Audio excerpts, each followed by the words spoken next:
വേളയിൽ എനിക്ക് നിങ്ങളോട് വെറും 2 വാക്ക് സംസാരിക്കാൻ കഴിഞ്ഞതിൽ ഞാൻ ആദ്യം തന്നെ അല്ലാഹുവിനെ സ്തുതിക്കുന്നു.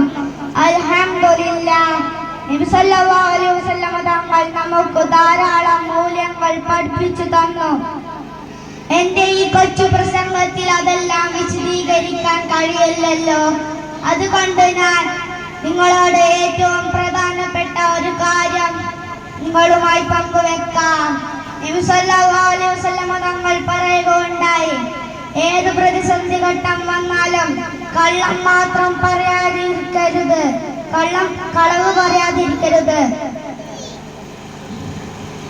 അങ്ങനെ അടുത്ത ദിവസം നബിയുടെ അടുക്കൽ ഒരു അഹ്റാബി വന്നു.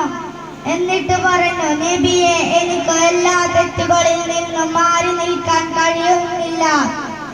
എനിക്ക് ഏതെങ്കിലും ഒരു തെറ്റിൽ നിന്ന് മാറി നിൽക്കാൻ കഴിയൂ നബിയെ. ഇത് കേട്ട ഈ സമയം നമ്മുടെ നബി സല്ലല്ലാഹു അലൈഹി വസല്ലം തങ്ങൾ പറഞ്ഞു, താങ്കൾ ജീവിതത്തിൽ ഒരിക്കലും കളവ് പറയരുത്. ഇത് കേട്ട് ആ അഹ്റാബിക്ക് സന്തോഷമായി. ജീവിതത്തിൽ ഒരിക്കലും കള്ളം പറയാതിരുന്നാൽ മാത്രം മതിയല്ലോ, ബാക്കി തെറ്റുകളൊക്കെ എനിക്ക് ചെയ്യാമല്ലോ. അടുത്ത ദിവസം ആ അഹ്റാബി മോഷ്ടിക്കണമെന്ന ശ്രമത്തോടെ ഒരു വീട്ടിലേക്ക് കയറി. അപ്പോഴാണ് ആ നബിയുമായുള്ള കരാർ ഓർമ്മ വന്നത്.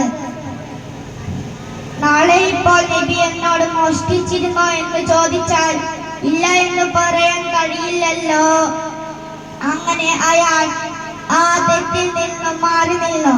ഇങ്ങനെ അയാൾ ഓരോ തെറ്റുകൾ ചെയ്യുമ്പോഴും നബിയുമായുള്ള കരാർ ഓർമ്മ വന്ന് അദ്ദേഹം ആ തെറ്റുകളിൽ നിന്നെല്ലാം മാറി നിന്ന് സാലിഹായ മനുഷ്യനായി ജീവിക്കാൻ തുടങ്ങി. ഇങ്ങനെയാണ് പ്രവാചകൻ അന്യായികളെ ഉപദേശിച്ച് അവിടുത്തെ സന്മാർഗത്തിലൂടെ നയിച്ചത്. നാം എല്ലാവരും പ്രവാചക ചരിത്രത്തെ പിൻപറ്റി ജീവിക്കണമെന്ന് പറഞ്ഞുകൊണ്ട് എന്റെ ഈ കൊച്ചു പ്രസംഗം ഞാനിവിടെ അവസാനിപ്പിക്കുന്നു. അസ്സലാമു അലൈക്കും.